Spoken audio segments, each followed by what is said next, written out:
भिवानी में हरियाणा विद्यालय शिक्षा board chairman doctor VP Yadav से जनता टीवी के संवाददाता दीपक मटरेजा ने खास बातचीत की। क्या कुछ रहा इस बातचीत में, वो सुनिए। हरियाणा विद्यालय शिक्षा बोर्ड के द्वारा 10वीं और 12वीं की परीक्षाओं का समापन हो चुका है। अब बारी आई है मूल्यांकन की। हरियाणा विद्यालय शिक्षा बोर्ड कब से मूल्यांकन की प्रक्रिया शुरू करेगा और रिजल्ट जो है वो कब तक आएंगे, इस बात को लेकर के हमारे साथ डॉक्टर वीपी यादव, जो कि हरियाणा विद्यालय शिक्षा बोर्ड के चेयरमैन है, हमारे साथ हैं। सर, आपका स्वागत है जनता टीवी में। सर, क्या कहेंगे आप, जिस प्रकार से हरियाणा विद्यालय शिक्षा बोर्ड ने परीक्षाओं की जो समाप्ति है वो हो चुकी है 10वीं में 12वीं की, और इस बार आपको बधाई भी जो है जनता टीवी देता है कि जो नकल के केस थे वो काफी कम आए हैं। सर जी जी, आप देखेंगे नकल को ऑलमोस्ट हमने 90% तक डाउन किया है। और अगर देखेंगे इस बार भी हमारे पास कुल मिला के 5,80,533 कैंडिडेट्स जो थे, एग्जामिनीज थे, जिन्होंने परीक्षाएं दी। और इस वक्त 12वीं का जो है रिजल्ट, परीक्षा मूल्यांकन शुरू हो जाएगा और रिजल्ट भी हम तय समय के अंदर ही दे देंगे। 12वीं के अंदर 2,81,484 कैंडिडेट्स हैं, उन्होंने परीक्षाएं दी है। तो आज से ही सर मूल्यांकन जो है वो प्रक्रिया शुरू हो जाएगी? जी जी बिल्कुल, आज से हम मूल्यांकन प्रक्रिया शुरू कर रहे हैं। इसके लिए हमने 45 जो है इवैल्यूएशन सेंटर, मूल्यांकन केंद्र बनाए हैं और सभी की ड्यूटीज के लिए मैसेजेस जा चुके हैं, ईमेल जा चुकी है और आज से परीक्षाएं जो है मूल्यांकन शुरू हो जाएगा। सर, अगर बात की जाए मूल्यांकन की, तो किस प्रकार की व्यवस्थाएं जो है वो बनाई गई है मूल्यांकन केंद्रों के ऊपर, और बोर्ड जो है किस प्रकार से जो पेपर है वो चेक करवाएगा? पहले जिस प्रकार से कहा जा रहा था कि डिजिटल तौर पर जो है पेपर की चेकिंग होनी थी, हालांकि कुछ तकनीकी खामियों के कारण, कुछ तकनीकी व्यवस्थाओं के कारण ऐसा नहीं हो पाया। क्या कहेंगे सर? देखिए, डिजिटल मूल्यांकन है जो हम इसको बहुत सक्सेसफुली सितंबर और अक्टूबर की परीक्षाओं में हमने करवाया और उसी से एंकरेज्ड होकर हमने ये डिसाइड किया था कि जो फरवरी मार्च की परीक्षाओं का भी डिजिटल मूल्यांकन करवाया जाएगा। लेकिन कुछ टेक्निकल रीजन, जैसे हाई पावर परचेज कमेटी से अप्रूवल आता है, टेंडरिंग रिलीज होगी, फिर model code of conduct release हो गया, तो बहुत सारी एडमिनिस्ट्रेटिव और टेक्निकल रीजंस की वजह से जो है वो फाइल प्रोसेस नहीं हो पाई। फिर हमने डिसाइड किया उसके बाद कि हम उसको मैन्युअल तरीके से करवाएंगे और हमने शुरुआत कर दी इसकी। सर, बात की जाए व्यवस्थाओं की, जिस प्रकार से आपने बताया कि 45 जो है सेंटर बनाए गए हैं, 45 जगह पे मूल्यांकन जो है वो किया जाएगा।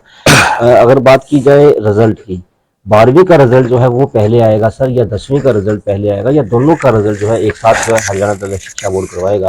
और बात की जाए सर +2 की, तो कब तक रिजल्ट आने की संभावनाएं हैं, क्योंकि बच्चों को एडमिशन जो है सर वो कॉलेज सर के ऊपर लेने होते हैं? देखिए, ऑन एन एवरेज हमारा जो रिजल्ट है वो 15 मई के आसपास 12वीं का आ जाता है, तो हम उस समय से, तय समय से 15 मई से पहले पहले आपको रिजल्ट दे देंगे। सर, जिस प्रकार से अब की बार जो एग्जाम हुए थे उसमें सीसीटीवी जो कैमरे हैं वो लगाए गए थे ताकि नकल रहित परीक्षा हो, बोर्ड कहीं ना कहीं उसमें कामयाब भी हुआ, कहीं पर भी जो है नकल रहित परीक्षाएं जो है वो भी हुई है। जी जी, जो मूल्यांकन जो केंद्र बनेंगे सर, क्या वहां पर भी सीसीटीवी कैमरे जो है वो लगाए जाएंगे सर?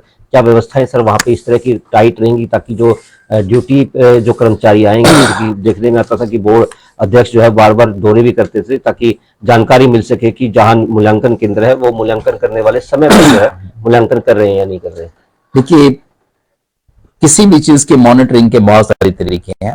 मैं समझता हूं कि हरियाणा विद्यालय शिक्षा बोर्ड ने टेक्नोलॉजिकल इंटरवेंशन से जो है मॉनिटरिंग स्टार्ट कर दी। इस बार तो मैं अपने फील्ड में पूरे महीने में मात्र 3 या 4 दिन ही बाहर गया हूँगा। अदरवाइज मैं अपने बोर्ड के अंदर यहीं से सारा सिस्टम को कंट्रोल किया। और अगर देखेंगे आप तो नकल के केसेस कितने कम हो गए, मैं आपको बताना चाहूंगा। मार्च 2018 में 5,064 केसेस थे। जी जी। मार्च 2019 में 4,444 केसेस थे। अगर हम 20 और 21 को छोड़ दें क्योंकि वो कोरोना काल था, तो फिर मार्च 2022 में ये 3,551 केसेस थे। और मार्च 2023 में जब हमने अल्फा न्यूमेरिक कोड और क्यूआर कोड जैसे टेक्नोलॉजिकल इंटरवेंशन स्टार्ट किए, तो घट कर ये मात्र 1,745 पर आ गए, 41 पर आ गए, और इस बार मात्र 807 अनफेयरमेन केसेस थे। यानी आप देखिए कितने प्लान्ड तरीके से टेक्नोलॉजिकल इंटरवेंशन से यहां बैठे बैठे हमने नकल पर रोक लगा दी। इतना ही नहीं, इस बार हमारे पास कोई फ्लाइंग नहीं थी, डिस्ट्रिक्ट लेवल की फ्लाइंग्स हमने नहीं लगाई, जितनी स्पेशल फ्लाइंग्स थी सिर्फ बोर्ड की क्वेश्चन पेपर फ्लाइंग थी और स्पेशल टास्क फोर्स था। इससे बोर्ड का कम से कम 1 करोड़ के आसपास पैसा भी बचा।